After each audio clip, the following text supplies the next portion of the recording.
মানুষকে বিয়ে করতে পারবো, এই ধরনের কথা আপনারা বলেছেন।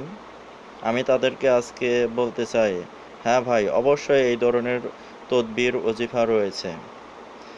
এই আমলটি তাদের জন্য যাদের বিয়ে ভেঙে যায়। এখন আমি এই সমস্যার সমাধানের জন্য আপনাদেরকে বলে দিচ্ছি কিভাবে আপনি আপনাদের পছন্দের মানুষকে বিয়ে করবেন। প্রথমে আপনাকে অবশ্যই 5 ওয়াক্ত নামাজের পাবন্দি করতে হবে। এরপর এশার নামাজের পর 11 শতবার ইয়া গানিয়ু ইয়া মুগনিয়ু আপনাকে পড়তে হবে। আমি আবারও বলে দিচ্ছি, এশার নামাজের পরে আপনাকে ইয়া গানিয়ু ইয়া মুগনিয়ু আপনাকে পড়তে হবে। এরপর আপনাকে দুহাত তুলে আল্লাহর নিকট বলতে হবে, হে আল্লাহ, আমি অমকের কন্যা অমককে পছন্দ করি, ভালোবাসি, তাকে আমি জায়েজ ও সুন্নত তরিকায় বিয়ে করতে চাই। আপনি আমার দোয়া কবুল করেন, আপনি আমার মনের আশা পূর্ণ করেন। ইনশাআল্লাহ 40 দিনের ভিতরে দেখবেন আপনি সুসংবাদ পাবেন, আপনি বিয়ের সুসংবাদ পাবেন।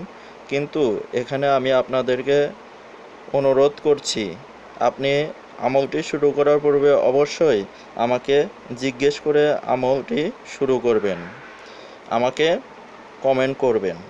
ইনশাআল্লাহ এই আমলের বরকতে বিয়ের পরের জীবনও সুখের হবে, আরামদায়ক হবে। আর অবশ্যই আমার এই চ্যানেলটিতে সাবস্ক্রাইব করবেন। কোনো কিছু বুঝতে অসুবিধা হলে অবশ্যই আমাকে জিজ্ঞেস করবেন, কমেন্ট করবেন। আমি আপনাদেরকে সহজ এবং সুন্দরভাবে বোঝানোর চেষ্টা করব আরও। আর আমার এই চ্যানেলটিতে আরও সুন্দর ভিডিও আপলোড করা আছে, অনেক উপকারী পোস্টে দেওয়া আছে, সেগুলো দেখবেন ভালোভাবে। আর আমার এই ভিডিওটি অবশ্যই কয়েকবার দেখবেন, তাহলে আপনাদের বুঝে আসবে। আর অবশ্যই আমাকে দোয়া করবেন।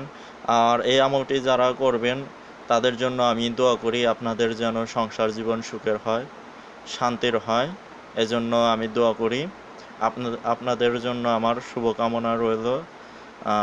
আর এই ভিডিওটি অবশ্যই বেশি শেয়ার করবেন, লাইক করবেন, আর আমার জন্য দোয়া করবেন। আজকে এই পর্যন্তই, আবার দেখা হবে।